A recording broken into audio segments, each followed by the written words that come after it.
Assalamualaikum warahmatullahi wabarakatuh. Selamat siang, salam sejahtera buat kita semua. Apa kabar anak-anak ibu yang ada di rumah? Semoga kalian selalu dalam keadaan sehat walafiat. Oke, kemarin kita sempat belajar tentang materi teks drama. Tapi kali ini kita masuk ke bab baru di bab 9 atau bab yang terakhir dari pelajaran bahasa Indonesia, yaitu tentang buku fiksi dan non-fiksi. Nah, sebelum Ibu jelaskan apa itu buku fiksi dan non-fiksi, ada baiknya sebelum kita mulai belajar, kita berdoa dulu menurut agama dan kepercayaan kita masing-masing. Berdoa dimulai.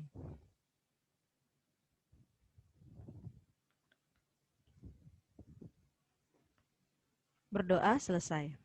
Oke. Kalau kita membicarakan masalah buku fiksi dan non-fiksi, berarti kita akan kembali lagi mengingat materi-materi sebelumnya, seperti teks ulasan. Nah, itu kan ada novel, ada cerpen, ada puisi. Nah, nanti ada kaitannya dengan fiksi dan non-fiksi. Kita lihat PPT-nya. Di sini kompetensi dasarnya adalah menggali dan menemukan informasi buku fiksi dan non-fiksi yang dibaca dengan tepat. Jadi kompetensi dasar ini dikatakan menggali dan menemukan informasi, berarti kita mengingat rekaman ingatan kita kembali tentang materi sastra yang sudah kita pelajari. Terus di situ nanti kita akan bisa menemukan informasi-informasi dari apa yang sudah kita baca atau apa yang sudah kita lihat atau apa yang sudah kita dengar. Nah, tujuan pembelajaran kali ini adalah diharapkan peserta didik mampu menggali dan menemukan informasi dari buku fiksi dan non-fiksi yang dibaca dengan tepat. Apa sih buku fiksi? Nah, kalau buku fiksi itu adalah buku yang berisi cerita, tapi sifatnya imajinatif.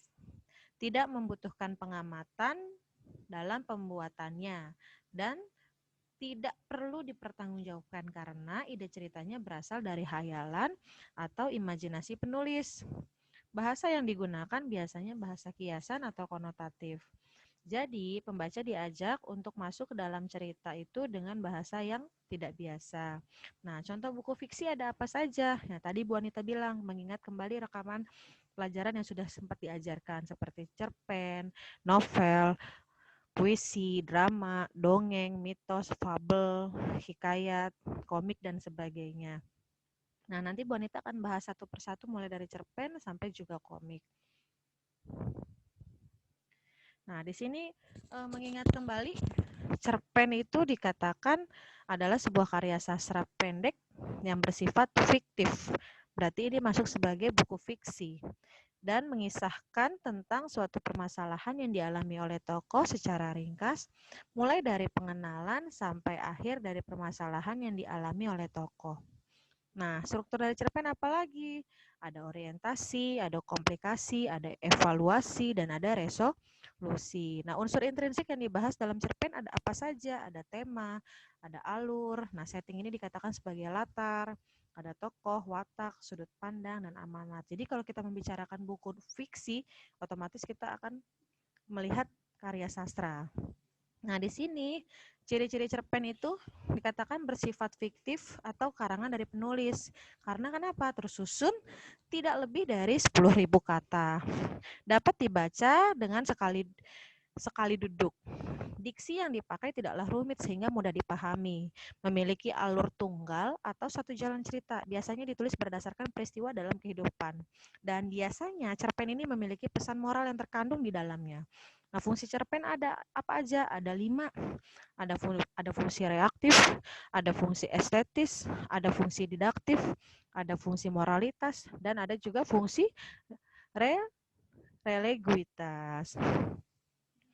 Lanjut. Nah, di sini Ibu contohkan ada tentang cerpen. Ini adalah temanya tentang remaja. Ceritanya lumayan sedih, nanti kalian boleh baca di rumah. Judulnya adalah Seragam Mereka.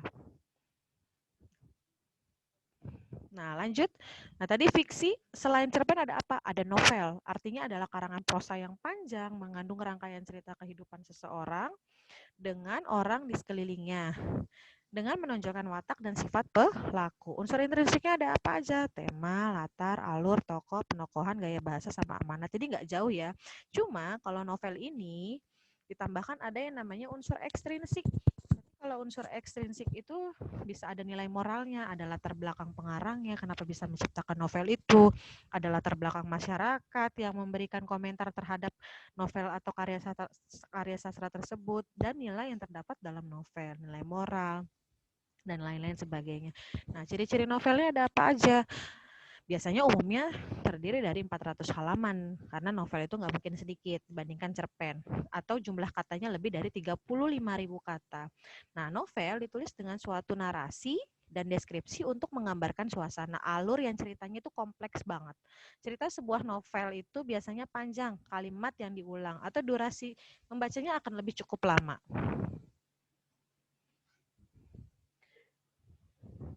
Nah, ini ada sinopsis. Ya, Ibu nggak copy paste isi novel tentang London ya, tapi hanya sinopsisnya saja, nanti boleh dibaca. Lanjut lagi. Tadi sudah ada cerpen, ada puisi, ada cerpen, ada novel, nah sekarang adalah puisi. Sempat kita belajar ya puisi kemarin ya. Bentuk karya sastra yang mengungkapkan pikiran dan perasaan penyair secara imajinatif yang disusun dengan mengkonsentrasikan struktur fisik dan struktur batinnya. Nah, puisi ini ada puisi lama, ada puisi modern atau dikatakan puisi baru. Nah, biasanya kalau puisi lama itu terikat sama beberapa kriteria yang dimana ada barisnya, ada baitnya, atau jumlah kata tiap barisnya, rima persamaan bunyi dan irama. Nah, biasanya jenisnya itu ada pantun, syair, talibun, mantra, dan gurindam. Beda dengan puisi modern, bentuknya nggak terikat oleh aturan, jumlah baris, rima, atau ikatannya bebas. Nah, puisi modern ini biasanya muncul pada angkatan 45 yang dipelopori oleh Khairil Anwar. Munculnya puisi modern. Puisi modern tidak mengutamakan bentuk atau banyak baris dari satu bait dan irama atau persajakan, tapi lebih mengutamakan pada isi puisi itu sendiri. Nah, apa bedanya struktur fisik dengan struktur batin?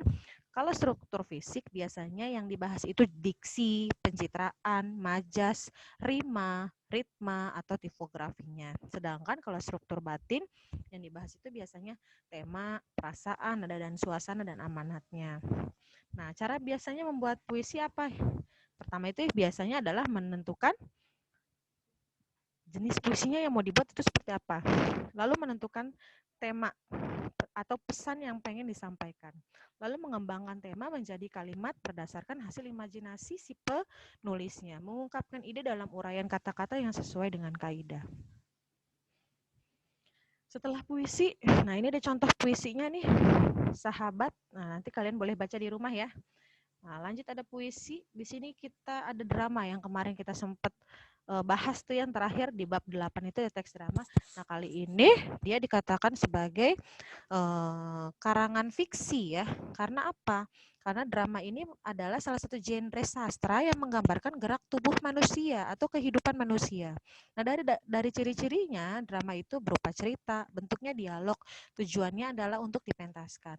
Nah, istilah drama itu ada sandiwara, lakon, tonil, sendratari, tablo. Terus unsur intrinsik ada tema, amanat, alur, latar, tokoh, penokohan, dialog, dan bahasa. Struktur teks dramanya ada prolog, pembukanya, ada dialog. Dialog itu ada orientasi, komplikasi, dan resolusi. Lalu ada kalimat penutup dikatakan sebagai epilog.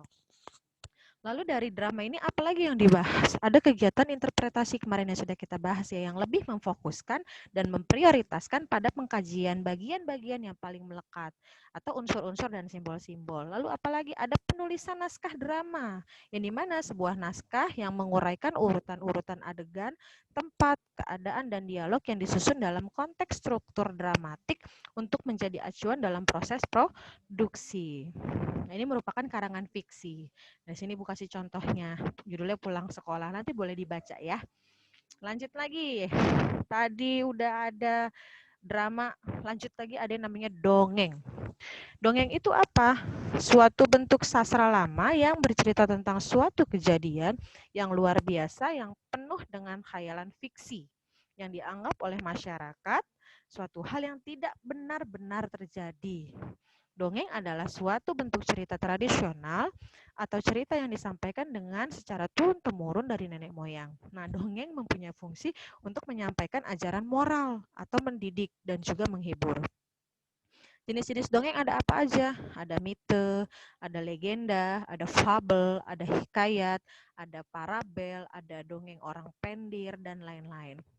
Nah, struktur dongeng ada apa aja? Ada pendahuluan, pernyataan umum, kejadian atau peristiwa, dan komentar umum. Nah, ciri-ciri dari dongeng apa? Menggunakan alur sederhana, cerita singkat dan bergerak cepat, karakter tokoh tidak diuraikan secara rinci, ditulis dengan gaya biasanya, pendahuluan sangat singkat dan langsung, diceritakan dengan memakai alur yang sederhana, alur cerita yang singkat dan cepat. Tokoh yang ada di dalam cerita tidak diceritakan secara detail. Peristiwa yang ada di dalam cerita kebanyakan fiktif atau khayalan. Ditulis dengan gaya pencitraan dengan secara lisan, lebih menekankan pada bagian isi atau peristiwa. Nah, dongeng juga punya unsur intrinsik. Apa aja? Ada tema, alur, tokoh, watak, latar, sudut pandang, gaya bahasa, amanat, kesimpulan, dan saran. Jadi secara hampir garis besarnya, yang namanya karangan fiksi itu dari contoh-contoh yang sudah diuraikan, itu memang memiliki yang namanya unsur intrinsik. Hanya beda bentuk kalimatnya saja atau penyampaiannya saja. Nah, di sini ada contoh dongeng Sangi Sang Pemburu, nanti boleh dibaca di rumah ya. Lanjut lagi ada terakhir ini komik. Ibu nggak jelaskan fabel ya, karena tadi fabel adalah salah satu contoh dari dongeng. Komik ini adalah suatu cerita bergambar yang sifatnya mudah dicerna dan lucu. Biasanya terdapat di majalah surat kabar atau dibuat berbentuk buku.